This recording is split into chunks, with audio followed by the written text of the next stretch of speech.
रामायण के अद्भुत प्रसंगों में से एक है सुंदरकांड, जो न केवल अदम्य साहस और धैर्य की कहानी है, बल्कि भक्ति और समर्पण का अमर संदेश भी देती है।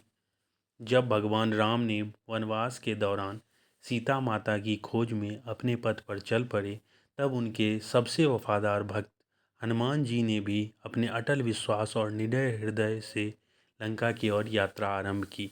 हनुमान जी की यह यात्रा बेहद रोमांचक और प्रेरणादायक रही।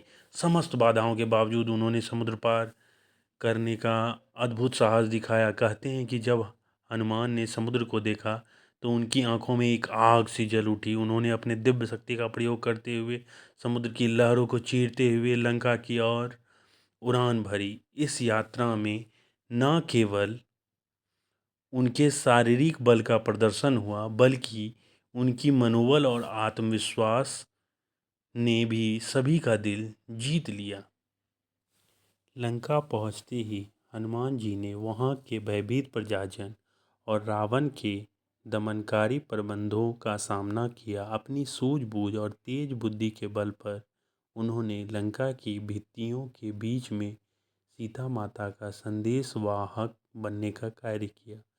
माता सीता से मिलने का यह पल उनके लिए अत्यंत संवेदनशील था, क्योंकि उन्होंने राम की अनुपस्थिति में माता के दुख को समझा और उनके लिए दिल से चिंता व्यक्त की।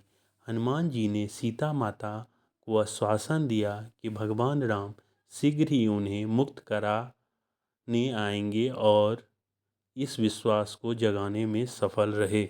हनुमान जी के इस अद्वितीय साहस के बाद लंका में उनके आगमन की चर्चा चारों ओर फैल गई। रावण समेत सभी लंकावासी उनकी भक्ति शक्ति और अपार ज्ञान से दंग रह गए।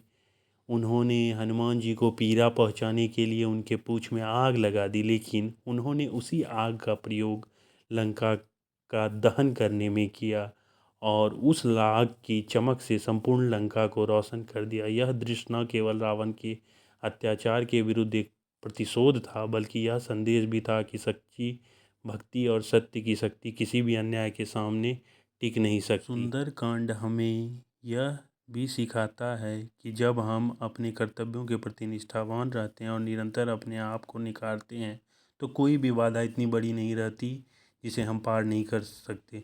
हनुमान जी ने भी अदम्य यात्रा में न केवल भगवान राम के